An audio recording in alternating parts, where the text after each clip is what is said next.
tulemast vaatama ja kuulama saadet Ekspert eetris. Mina olen Melissa-Mariel Korjus ja meil on täna külas Ott Oja. Tere, Ott! Tervist! Kes on vaimse tervise korralduse ekspert. Just. Ott, täna me räägime sellest, et meil on välja töötatud uus laste ja noorte vaimse tervise tegevuskava Tallinnas, just Tallinna piires. Ja sina siis juhid seda või vead eest. Räägi meile, miks meil sellist tegevuskava üldse vaja on või kus on meie laste ja noorte vaimne tervis tänasel päeval? No jah, selle vajadus tuleb ühelt poolt sellest, mis on meil mured laste ja noorte vaimse tervisega. Ütleme, vaimse tervisega üleüldiselt Eestis, aga kõige suurem murekoht ikkagi on meil seal laste ja noorte suunal. Et siin on ühelt poolt koroonakriisi mõjud, aga tegelikult see, et laste ja noorte vaimne tervis on järjest halvenenud, on ikkagi kehtinud juba viimased 10 aastat, et see ei ole alanud koroonakriisis. Et häirekella me üritasime selles valdkonnas lüüa juba ammu enne seda, aga koroonakriis oli see, mis ajas asjad ikkagi niivõrd kriitiliseks ja tõi need probleemid niivõrd ühiskondliku teadvusesse, et sellest ajast saati meil on päriselt suudetud edusamme teha. Me oleme liikunud selles suunas, et me saaks neid probleeme lahendada, ainult et meie lahendused ei ole tõenäoliselt nii kiiresti liikunud, kui need probleemid on süvenenud. Ja miks just siis oli sellist tegevuskava vaja? See laste ja noorte vaimse tervise tegevuskava Tallinnas keskendub just siis nende probleemide ennetamisele. Ja ennetamiseks kõige olulisemad sellised aspektid on inimese enda oskused ja tema kogukond. Ja need on sellised tasemed vaimse tervise valdkonna korralduses, vaimse tervise püramiidis, mis on ühelt poolt see baas, mida meil on kõigil vaja, aga need on kõige kehvemini sisustatud. Need on hästi abstraktsed. Et me räägime, et iga valdkond, igas tegevuses me saame panustada vaimse tervise probleemide ennetusse, aga me ei ole hästi sõnastanud varasemalt seda, et mis see on. Nii et Tallinn esimese omavalitsusena Eestis võttis selle vastutuse, et okei, meie sisustame selle ära. Me vaatame, kuhu me saame liikuda, me vaatame, kuidas iga valdkond saab panustada laste vaimse tervise probleemide ennetusse. Kuidas seda teeb kool, üldiselt haridussüsteem, huviharidus, kuidas see teeb seda meie sotsiaalvaldkond, tervisevaldkond, kuidas sinna panustab linnatransport, kuidas sinna panustab linna planeerimine, kuidas meie keskkond seda kõike toetab.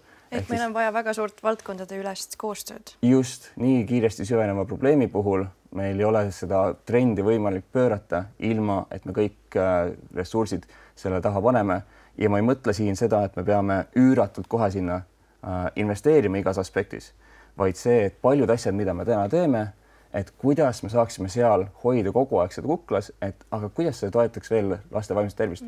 See võib tähendada seda, et me ühes kohas eelistame üht valikut teisele, et mitmeid selliseid pisikesi näiteid, kas või lihtsalt see, et kuidas ühistranspordis me tagame selle, et lapsed tunneksid ennast seal turvaliselt, mugavalt, et nad saaksid ise rohkem liikuma ja oleks selle võrra iseseisvamad, mis omakorda toetab nende arengut ja nad kasvavad selliseks tervemateks, tugevamateks inimesteks. Kas Tallinnas on sellega noortel olnud probleeme või on seda välja toodud, et nad ei tunne ennast turvaliselt? Selles mõttes Tallinna ühistransport näiteks on, tegelikult on ikkagi väga heas korras, väga turvaline, aga see on ikkagi selline peamine murekoht. Siin on ühelt poolt on loomulikult vaja tagada, et meil oleks selliseid negatiivseid kokkupuuteid, aga teine pool on ka tagada see tunne, et inimesed usaldavad, vanemad usaldavad oma lapsi iseseisvalt ühistranspordis liikuma.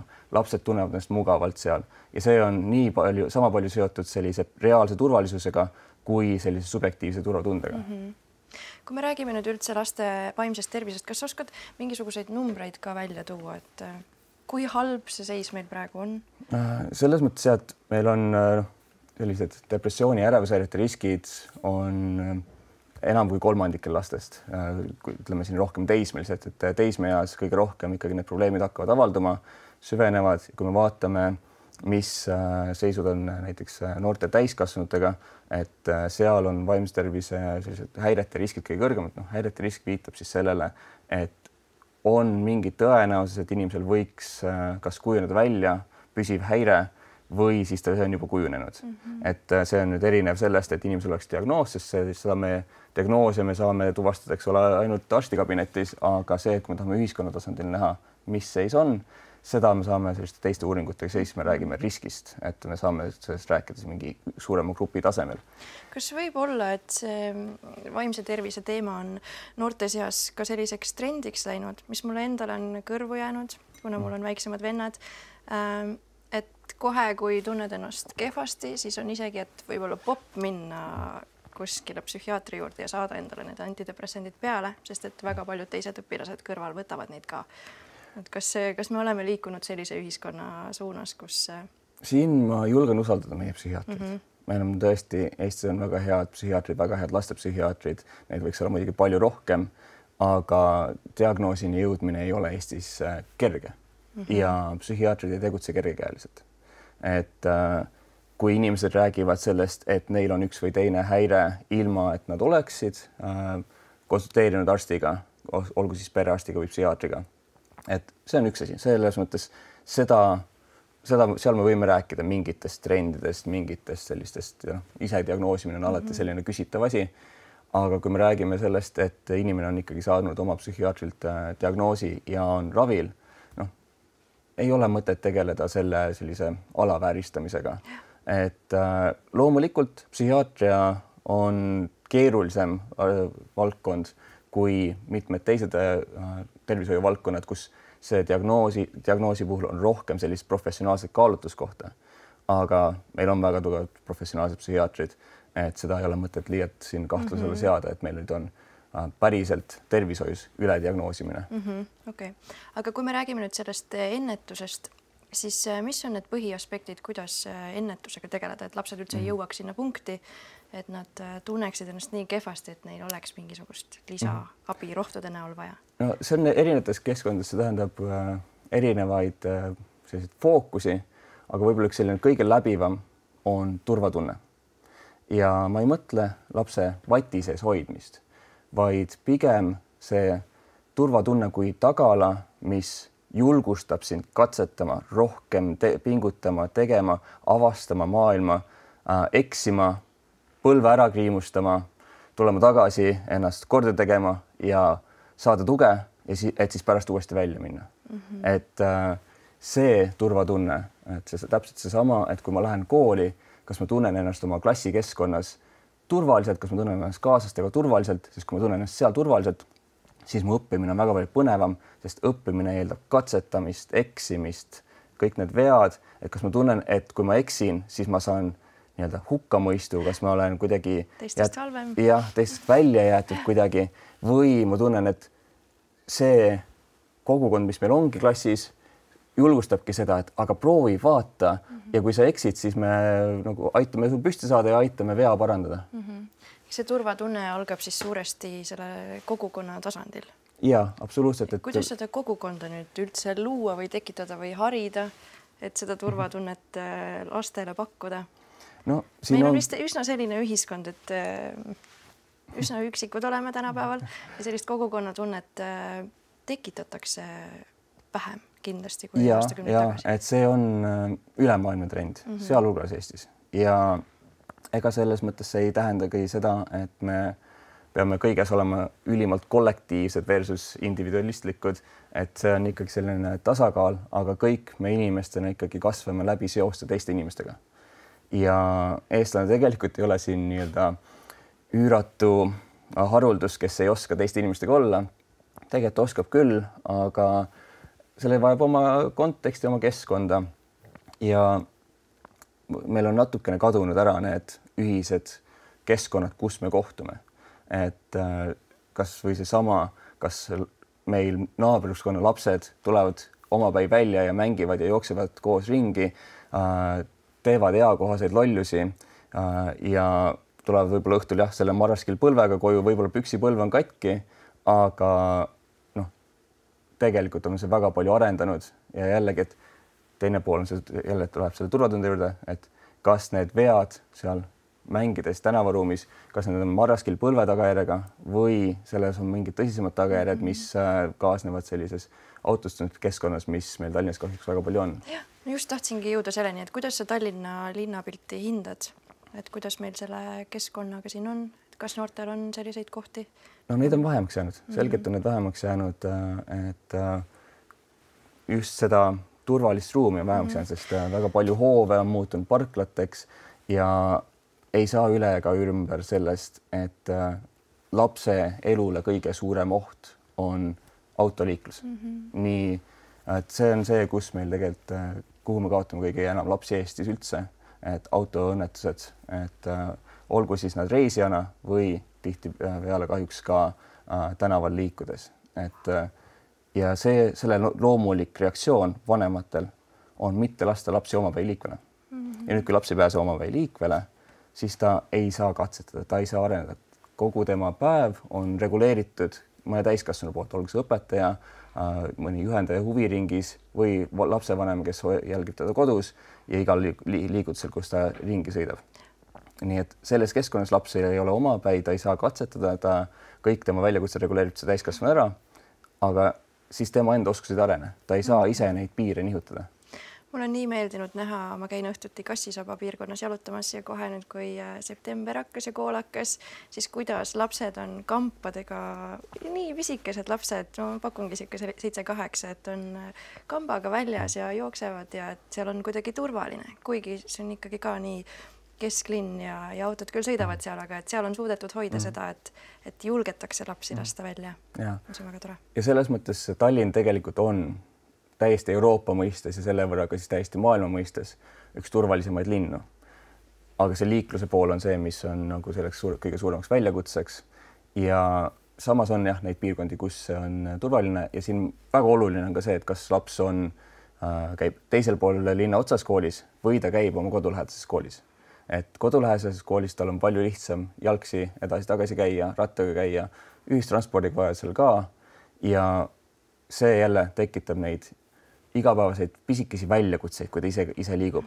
Igapäevase probleemi, mida ta peab proovima kuidagi ületada, aga see on sellises tuttavas keskkonnas, kus ta teab tegelikult seda piirkonda, ehk siis tal on lihtsam, tal on nii-öelda koduväljaku eelis neid probleeme lahendades ja siis ta õpib. Ja siis, kui ta satub mingis teises olukorras sellise väljakutse ette, siis ta oskab juba nagu natuke paremini sellest mõelda ja see kasvatab seda lävendit, seda väljakutset, mida ta suudab vastu võtta ja see on täpselt see, kuidas me kasutame selliseid sitkeid vastupidavaid täiskasvanud inimesi, et mitte neid pea ees vette visates, mitte neid vati sees hoides, vaid järjest vaikselt seda väljakutset kasvatades, toetades seda arengut pidevalt.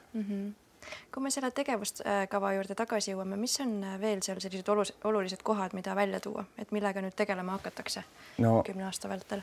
Hästi oluline on see pool, et just lastega töötavate spetsialistide endi oskused ühelt poolt arendada lapsi, lastel just selliseid sotsiaal-emotsionaalseid oskusi, aga nende endi oskused, sest see ühelt poolt toetab neid spetsialiste enda toimetulekul, aga aitab arendada ka suhteid laste ja nende spetsialiste vahel, et oleme näinud, et need programmid, mis näiteks on loodud, et õpetajate sotsiaal-emotsionaalsete oskuste arendamiseks, need ühelt poolt aitavad nendel oskustel paremini jõuda lasteni, aga need parandavad ka õpilase ja lapse vahelisi suhteid või õpilase ja õpetaja vahelisi suhteid.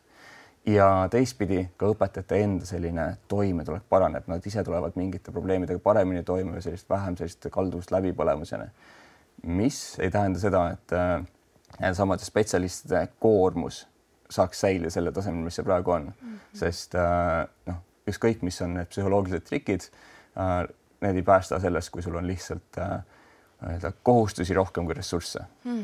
Et see on kindlasti oluline, aga see on nüüd laiem selline nagu lahenduse küsimus.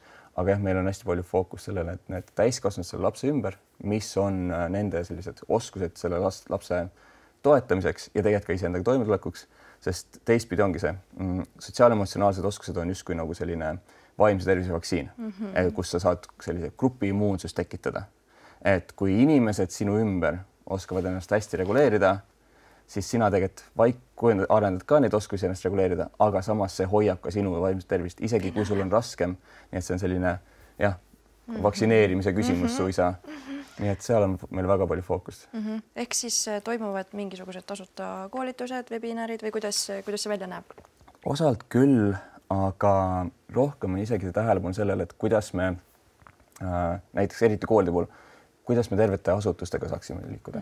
Et kui üksikud õpetajad koolis läbivad koolituse, siis see efekt on palju väiksem, kui see, et me koolis tervikuna mõtestame, et kuidas me ise läheneme, kuidas me ise oma kollektiivi oskusi arendame ja kuidas me õpilasi tervikuna õpetame. Sarnaselt ongi näiteks see, et kui meil on üks õpetaja keskendub sellisele sotsiaal-emotsionaalsete oskuste õppele koolis või ka õpioskuste arendamisele, aga teised seda ei tee, siis see on veidikene selline tuuleveskitega võitlemine, sest lõpuks need õpilased võtavad ikkagi imavad endasse sisse selle, mis on see kogu kontekst, mis neil on. Ja kui see on nii väike osa, siis selle nagu jõud jääb väikseks. Aga kui me koolis kollektiivina tõesti sihipäraselt toetame nende oskuste arengut, siis see kinnistub väga hästi ja siis see laps suudab seda ühest kohast teise kanda, siis ta tuleb igasse klassiruumi ka sisse oskusega seal kõige paremini toime tulla, seal edukas olla ja igaüks meist tahab olla edukas. Nii et kui sellel lapsel on see valem, kuidas seal koolis selles tunnis olla edukas, siis ta hakkab seda rakendama. Kui ta seda ei oska, siis ta otsib muu viisi silma paista ja ta leiab selle oma viisi, kuidas olla enda mõistes siis edukas või vähemasti diskrediteerida seda, kuidas õpetaja arvab, et tema võiks olla selle tunnis edukas. Lihtsalt tähelepanu saamiseks nii-öelda igasuguseid trikke. Aga kuidas kollektiivselt neid koole siis harida või mis on praegu üldse tehtud? Mis see plaan või nagu päris plaan on? Et ongi meil spetsialistid, kes lähevad kooli ja teevad siis seal mingisuguse... No see tegevuskava ise, eks ole, valmis siin suvel. Et praegu me vaatame, ja ta on 10-aastase plaaniga, et praegu me vaatame seda, et kuidas me kujundame linnaüleselt sellised lähenemised, et seda ka 10 aastat rakendada, et selle suunas sujuvalt liikuda. Siis praegu veel kaardistame nii-öelda ka. Mitte just kaardistame, vaid me paneme sellised protsessi paika selleks, et me siis, kui me hakkame mingeid suuremaid samme astuma, et siis me teeme neid järjekindlalt ja mitte lihtsalt sellise üheaastase sutsakana.